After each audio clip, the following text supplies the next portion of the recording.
Highly successful individuals are always focused on what's next, but they often don't take time to reflect on their journey and how far they've come.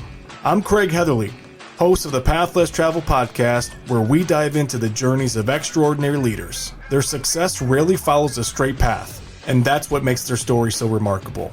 Now let's dive into this week's episode after a brief message from our sponsors.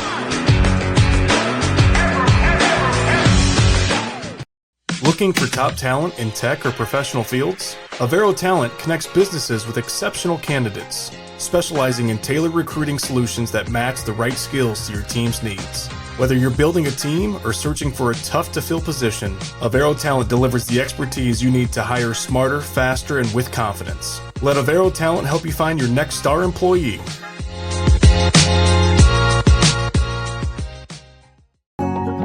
At Cressy Leadership, we don't just train leaders, we transform business and change lives. Employees learn to communicate around difficult challenges. Leaders build skills that create a thriving culture. Companies become healthier and more successful. We're Erin Cressy, Mickey Hay, and Anna McEachran, your expert partners, trainers, and coaches. Join the organizations already thriving with Cressy Leadership.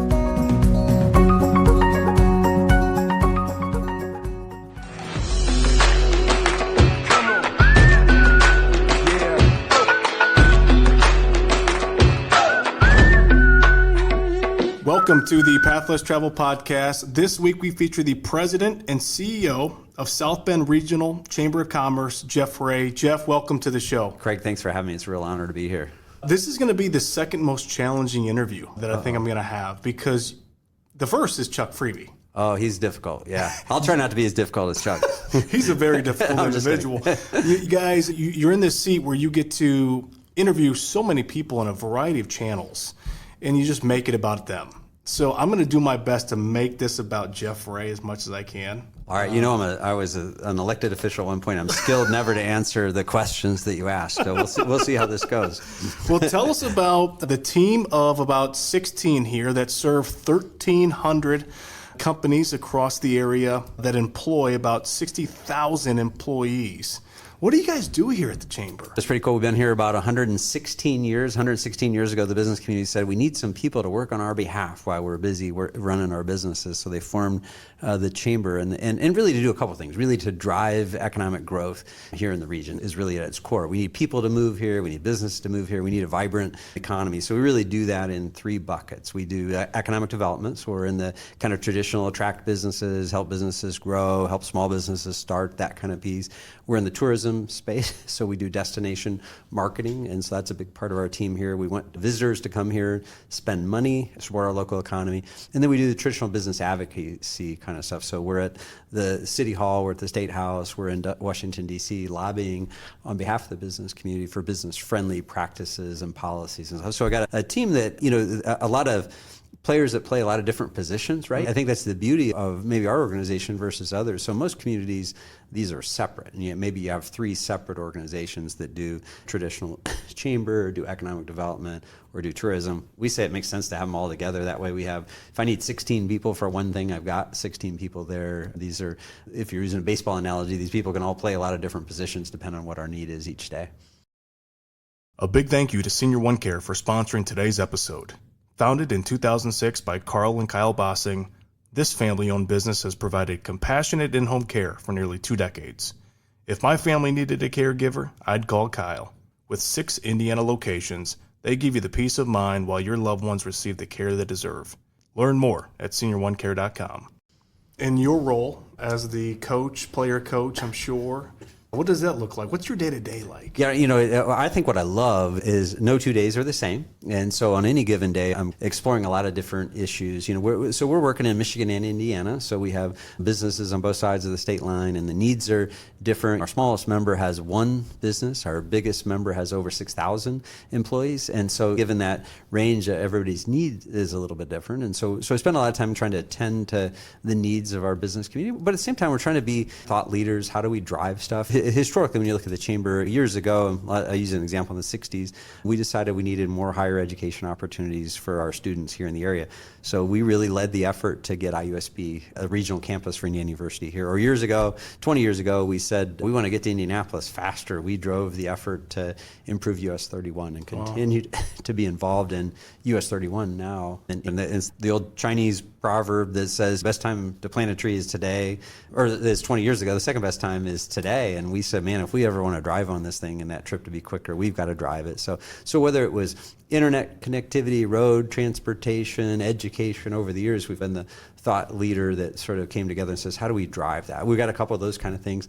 Now we've been heavily involved in South Shore relocation and trying to figure out what that looks like. We've been working on that since 1991. It's kind of gone pretty slow. We've been heavily involved lately in the development of an area career center. We're 50 years behind most other communities in terms of centralizing career and technical education in a centralized facilities. We've been working with Penn and Mishawaka and South Bend and the Catholic schools and New Prairie and John Glenn and everybody to try to see if we can't put some kind of center together to better train our students for future career opportunities in the area. So I think it's what I love most about it is no 2 days are the same. It's what I hate about it too, that like some days I feel like there's a lot on the plate and how do I give the attention to it? And it's funny, probably the leadership experts, there's a lot of debate. Do I get rid of all the easy stuff first and then focus on the hard stuff? Do I get the hard stuff out of the way so that then I can go to the easy stuff? It's an interesting balance, but I love it. And, we work in, because of the jurisdictions we work in, we've got relationships with federal and state and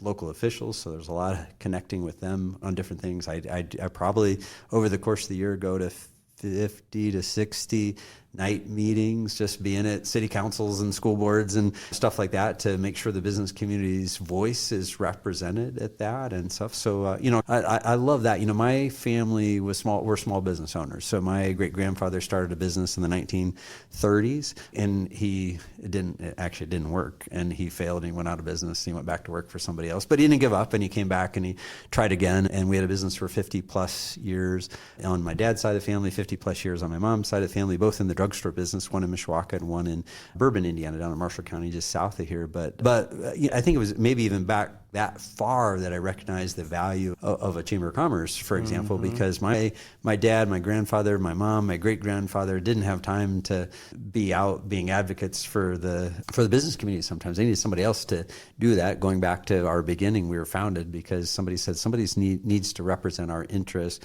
Why we're running our businesses and stuff. So it's kind of that drives me a little bit each day, remembering my dad or grandpa or mom in their businesses and how busy they were, but how much they needed an advocate working on their behalf. So we try to be that advocate. And we certainly only have a small sector of the market, but we have every business over 1,000 employees. We have 85% of the businesses over 500 employees. We've got about 65 to 70% of those businesses with more than 100 employees.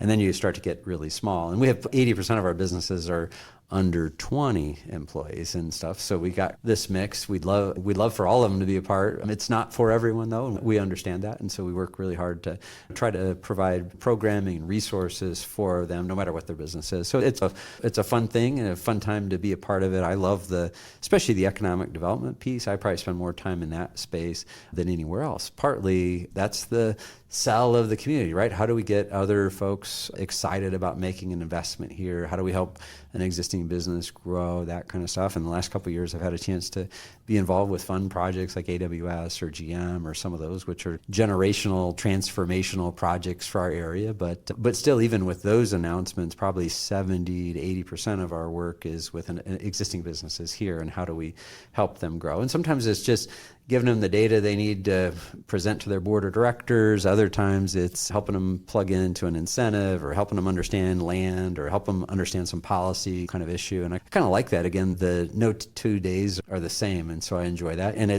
if there was a good training ground for me, it was sort of, I spent a couple years as mayor of Mishawaka, 6+ years in that. And similar, no 2 days were the same. And I loved it. There with 22 departments and 50,000 citizens, there were a lot of different challenges each day. And I love sort of the variety and this idea of how do I keep all these balls up in the air and help, get done. And it's a little bit like what I watched my dad or mom or grandfather do is when you're running when you're running a business, you don't know what's coming in the door that first day or each day, if you will. And so you're trying to figure out how to meet the needs of each of your customers there and stuff. So I had good training and good roots from parents and grandparents that balanced a lot of different things at the same time. Yeah, I'd like to have you elaborate a little bit more on what it was like growing up in family business. And you had mentioned just all the different hats that you wear here and that you wore in your previous role as mayor of Mishawaka, and where you and I first met.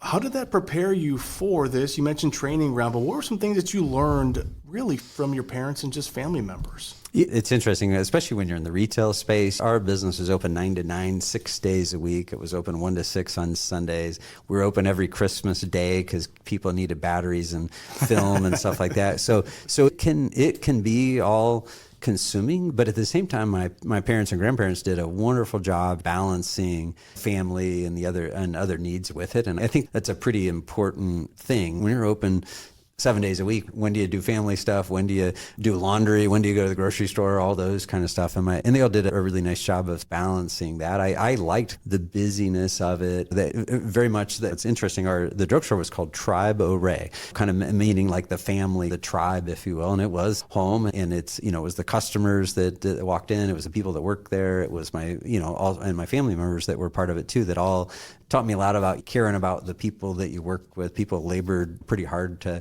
deliver great service. In those days, we're in the medicine business, and so in the winter when the roads are closed, we're on snowmobiles taking people's medicine to their house. For example, that was my dad or grandfather or the staff there.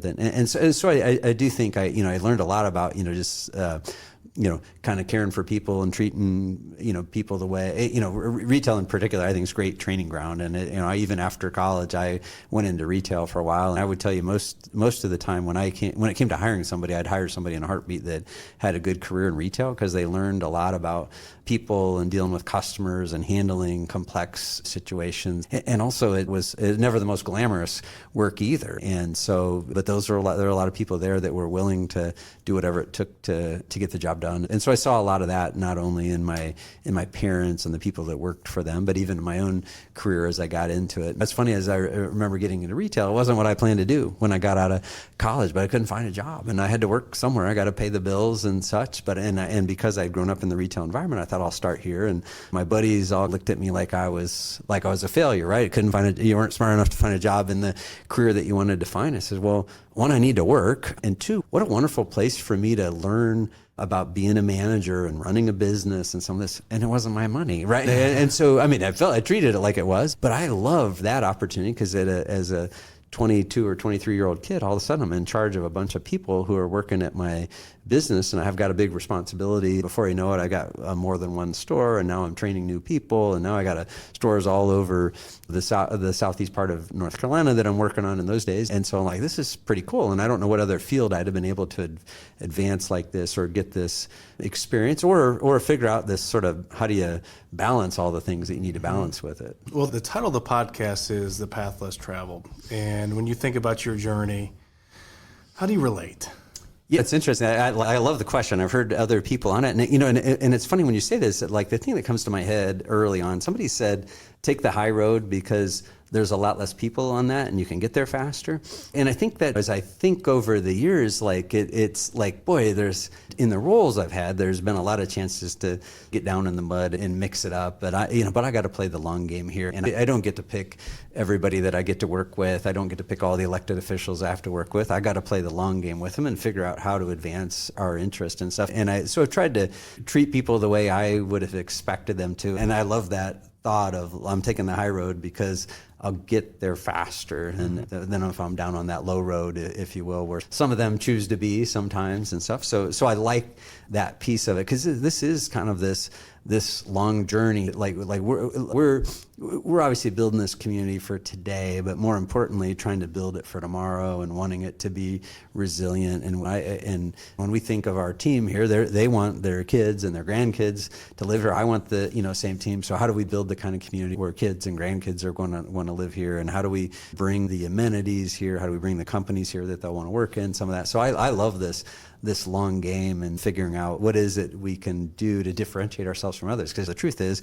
my job, I'm a dime a dozen. dozen. There's 8,000 communities in the country that have a chamber of commerce, and all of them trying to do the same thing. How do we attract people? How do we attract business and investment there? And so I got to be top of my game to differentiate ourselves from others. And we have tried very hard to do that. And some days we win and some days we lose. But for the most part, we're doing what we think is right to put the community in the right spot.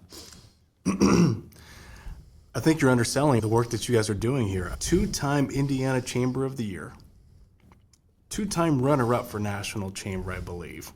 You guys are doing great work. It's interesting. I've been blessed to have a terrific team here. My predecessors left a good foundation, some strong practices and stuff. We're a 5-star accredited chamber. There's only 100 of those in the country or so. And that's if you were putting it in a class basketball characteristic, we're like the smallest school in the biggest class almost. We're in terms of our accreditation and our practices and stuff. And so I'm grateful for the Steve McTeagues and Mark Egan's and some of my predecessors who put the organization on a good path. And then we've tried to keep it there and accelerate. We're doing things different than we did the day I got hired, and I like that. We, like every business, has to change. Some chambers aren't evolving very fast, aren't changing, aren't up to this kind of what's going on and what's the world need from us now. And so we're in that constant, how do we show value? And it's interesting. I think I have this like interesting sales challenge, right? If I'm selling you this pen, for example, I can put it in your hand, you can write with it, you can see like how it feels and writes and all this kind of stuff. And it's very tangible. When I'm trying to sell you a membership at the Chamber of Commerce, it looks a lot different to everybody. Everybody has a little bit different needs. Some of them need networking, some of them need advocacy, some of them need us to help them as we're promoting tourism to get people there and stuff. So it looks different to everybody, and we got to sell them on the value there and on the work we're doing to try to attract more people here, and the work we're trying to do to help them develop their workforce and such. So it's been good. I'm fortunate as I reach out to members. I was reaching out to one this week, for example. This is the 99th year they've been a member of the Chamber of Commerce. I'm like, wow, how? And think of like, if you go back 99 years, a lot of stuff. The Great Depression happened in the middle of that. The pandemic happened in the middle of that. All this, but this company, for example, AT&T, is the example here, and their predecessors, they stuck with us and they realized like we need somebody like that to help build the community, and we're going to do everything we can to support that. So you're involved in some high stakes conversations with whether it be bringing a corporation or trying to bring a corporation into our area, or even on a local level. I mean, you've got some challenges within your interactions in your day-to-day. How do you approach these interactions, these high-stakes situations, in order to represent, yourself, represent the chamber, represent the area well? How do you approach these hard conversations? It's not an easy one. In particular, I think of this internet kind of thing has made it even harder, right? It's pretty easy to find the good and the bad and the ugly about our community, right? So I'm trying to explain to folks about our school corporation, or about our community, or about crime, or about whatever, and most of that information's pretty readily available to them. A lot of times they'll know the answer before me, and they're looking sometimes east of the Mississippi trying to figure out a good place to build and stuff. So I got to be just really honest about it. Honesty is the best thing. Like we're, honestly, we're like other communities. We've got challenges. We don't have it all figured out. We've got what we think is a good plan, and we're working to execute and make sure we're building the right community. But most, I think, I think the perception of Chamber of Commerce is we're going to tell you all the good stuff. We're not going to tell you any of the bad stuff. We got to tell you both, right? If this is really going to be a long-term relationship and you're going to make an investment here, we need there not to be secrets, and we need to be really honest with you about that. So I think that people appreciate that that honesty. Probably sometimes we've lost a project maybe because they were concerned about whether crime was an issue there, or whether the school corporation was good enough to educate their kids, or some of that kind of stuff. But it's why we spend a lot of time with each of those elected bodies, in particular, helping them understand that perception is pretty important. When I think back in my early days here at the Chamber, Newsweek put us on the top 10 dying cities in the country list. And that's not a great list to be on, by the way. And it makes things a little harder if you're the head of the Chamber of Commerce to say, yeah, I'm the leader of that. I get to lead the business community in that effort. But honestly, it's also this great rallying cry. How do we get people to change behavior, to work together, to pull in the right direction. And sometimes you need crisis to do that, to pull people together. And so I think that's a good thing. And it's interesting because I think so much can happen coming out of challenges sometimes. I think back even to my mayor days, property tax caps came in. That was a good thing for property taxpayers. It gave them a lot of uncertainty, but from a taxing unit standpoint, it really made us all change the way we do our business and stuff. But boy, did it give us a chance to say, why do we do it this way? And what if we did it differently, and where can we save some dollars, and how can we provide the best value? And I think so much innovation and comes from the asking why sometimes and stuff. So I think whether we've been with businesses or my time as mayor, have enjoyed those complicated times. We're getting ready to embark on another one here, probably, as the state considers property tax changes again. Even though we have the 5th best tax system in the country, the General Assembly and the governor want to improve on that even, and that could impact local tax units by $90 million. Well, that affects our ability to pave roads and do public safety and provide quality place and do those things. So we're paying close attention to that. I'm not suggesting that there isn't some savings that they could find out there, but for the most part, that as a community will be this big opportunity where we all got to sort of pull in the right direction, and there's going to be winners and losers in that. And if we as a community do the right stuff, navigating some of that, we'll be one of those winners. Well, you've been leading and you've been navigating leadership for quite some time. Who are some people that it's helped you along the journey, whether it's somebody that just spoke truth into you, pulled you aside, mentored you? Who were those individuals? I'm sure there's plenty, but what are some lessons that you took away from it? It's interesting. Mayor Buter, for example, in Mishawaka is one of those. I followed in his footsteps, and he on day one said, don't feel like you have to walk in my shoes, make your own path. And it's interesting because I learned a ton from him during my days there, just in terms of just his approach, his personality, the way he connected with people, the decisions he made along the way. And so I think he, at a very young age, gave me an opportunity that I probably he could have found somebody more qualified and with more experience, but he saw something in me and gave me an opportunity there, and I'll forever be grateful. And I remember going into my first meeting, just one fast story, and my first job was to acquire the former Unaroyal property and get ready to go redevelop it and stuff. So I thought, okay. And so I remember sitting down, and there's 189 liens on the property, and I didn't know what the hell a lien was. And it's like, I don't know what this stuff is. And now I'm in charge of how do I acquire this through bankruptcy? How do we do the environmental cleanup? How do we spur the redevelopment? But people like that who gave me that first opportunity, Lynn Girardi, who was my predecessor in Mishawaka, was another one of those too that I just really relied on for knowledge and history and such. But it's interesting because I think over the years, whether it's here, it's board chairs, but it's volunteer, it's business leaders. I'm one, I feel like I take a little inspiration from a lot of people. Mm-hmm. There's a lot of everyday people that because of the inspiring work they're doing that inspire me, sometimes I think to be better. I would just use an example. We just came out of our Salute to Business luncheon, and we give 6 awards there, but gosh, every one of those have inspired me with some of the things they're doing in the community and some of the stories that they've told and such. And so now I'm at 15 years times 5 or 6 awards each year. It's like, man, I've heard a lot of wonderful stories from business people. And then, and I think on the day-to-day as well too, as I'm sitting with business leaders and I'm hearing their story and I'm understanding their challenges and stuff, all of those have been somewhat inspiring to me too. So I feel like if I had a minute, I could probably put a list of 100 more of those, but I probably think more to those couple folks that gave me those early opportunities or saw potential in me and turned the keys over when some people might have said, why are you giving it to this guy? Because he's just some youngster and didn't meet, and I on the young side, when I ran for mayor, I'm young, I'm the youngest mayor candidate in Indiana, and I'm asking people to trust me, and 61% of them did. And how grateful I am for those folks who put a lot of faith in me and inspired me along the way. And being an elected official, running for office can be good or bad. There's a lot of, this day and age, there's a lot of ugliness, but I would tell you that of every 10,000 people I met, 9,999 of them were pretty positive and encouraging and uplifting along the way. And I loved the faith that they had put in me in that role, and then the trust that they gave. Obviously, if you went to a public meeting, it isn't always that way because there's one or two there that disagree with the direction you're going. But when I'm in the grocery store or the drugstore or running, I was running. It was so funny. I'm running and people stop at me all the time. It's like, I want to run, but just that inspiration, or it was a big deal for them to talk to the mayor, and I'm inspired by all that. So. You get to interview a bunch of people in various channels, as I mentioned earlier. You run a podcast as well.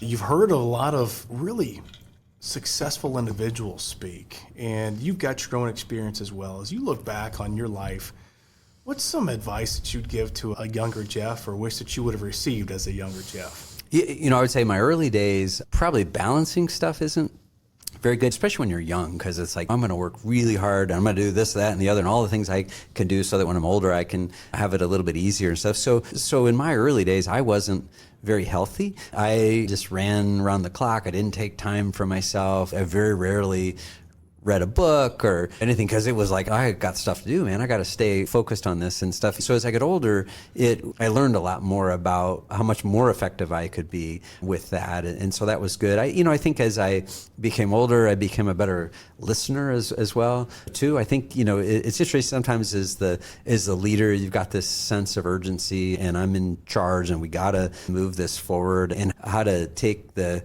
constructive criticism, how to take the input. Like I said, I think more innovation happens when you actively have people providing input, and how you balance all that. I was probably, when I was younger, I was slower to make changes when changes needed to happen.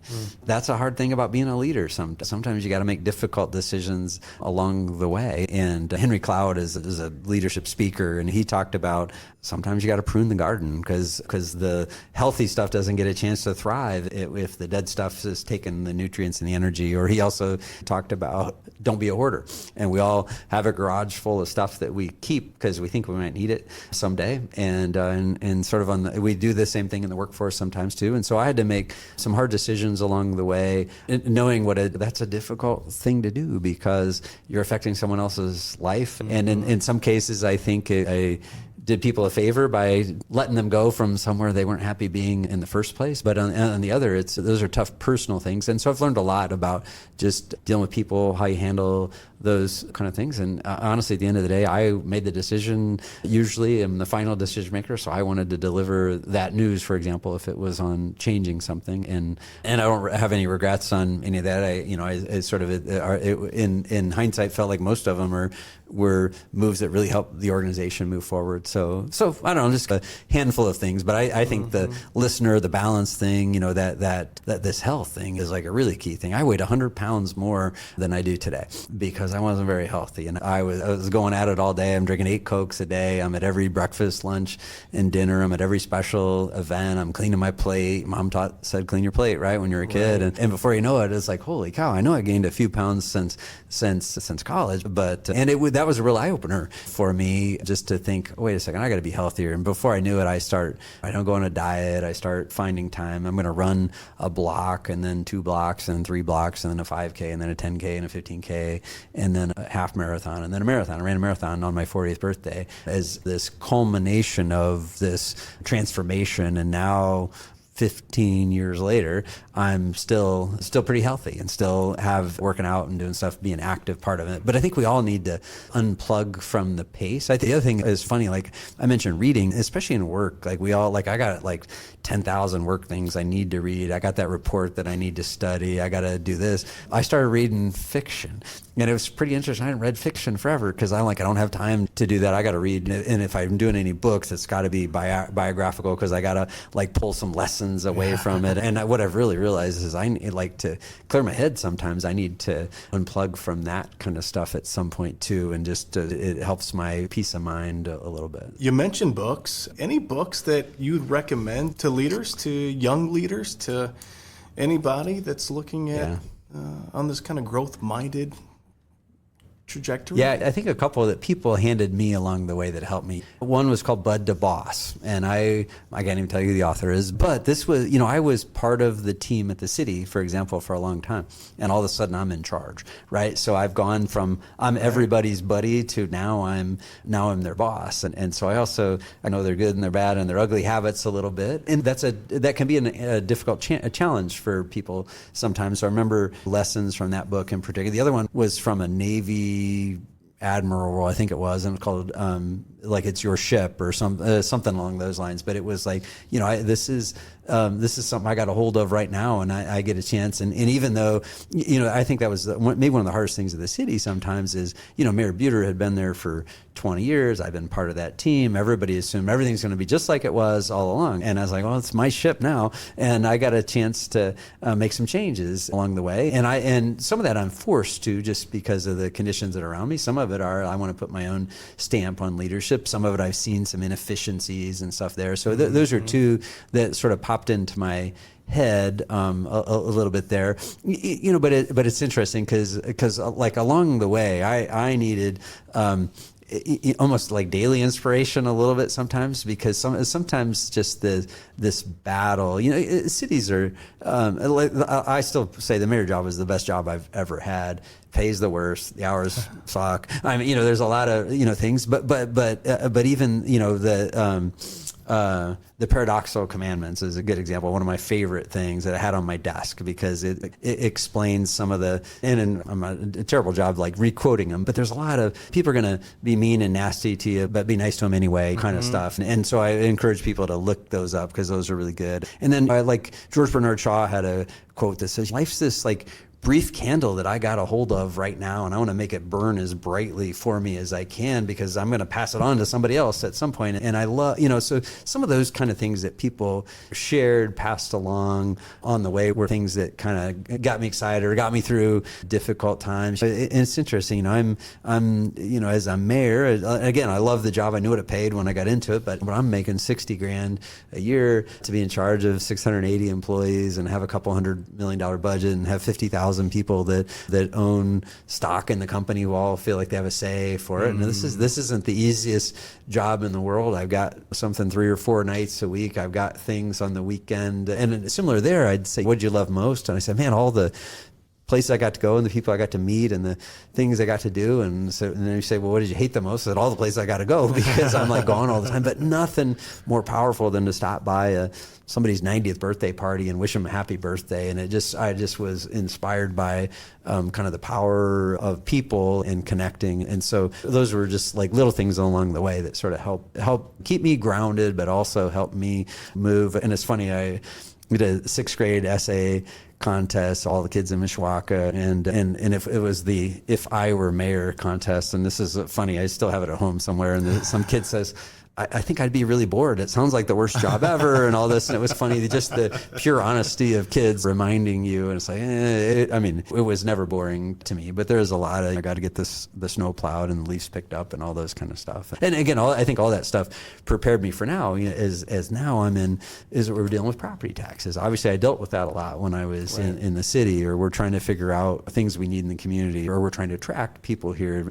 That was a great foundation. I'm not sure that I was looking for a job when I came to this, but I'll be honest, I wanted to be a good dad and I wanted to be a good husband. And it was complicated when you're gone 7 nights a week and you've got something going all the time and stuff. And I recently got married. My wife, daughter, completely supportive of me being mayor, but I knew it was going to be challenging. And I said, so what would I do if I wasn't doing the mayor? I used to think I was going to do this for 20 years and then ultimately said, maybe it's time to do something else. I found this opportunity and I've been very fortunate. The business community has seen the value, I think, that I bring in terms of my government and my business experience together has sort of helped me be a better advocate for them. And for now 15 years, they've trusted me to do this job. My last question, and I'll get your final thoughts. Your bio is extensive. You've done some really neat things. You've accomplished a lot. What are you most proud of?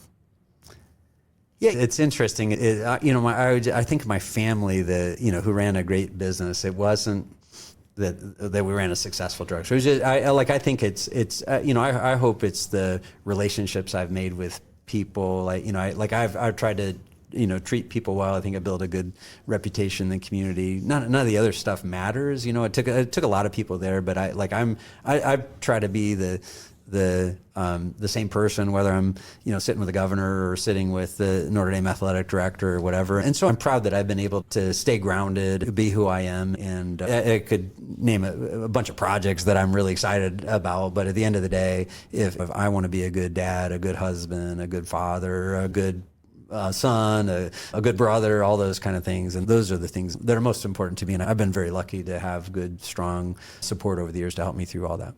Well, what final thoughts would you want to leave us with, whether it be about the chamber or your role or leadership or anything? The floor is yours. Yeah, I would say we need all the people that are listening to you. We need more Craig Heatherleys in the community, people that are trying to move the needle. We're at a critical time in our community. We had some great success in recent years. The naysayers sometimes have loud voices sometimes, but we need more good people to continue to step forward and be champions for this area. And so I whenever I get a chance, I'm asking people to be a builder and roll up your sleeves and just show up. It's interesting that I say the secret to my success wasn't that I was smart. I just kept showing up and I kept rolling up my sleeves and I kept trying to get the work done, and we need more people that are willing to do that. Well, Jeff, thanks for doing this. Great to see you. Thank you for having me. Well, that's it for this week's episode of the Path Less Travel podcast. Until next week, have a great day.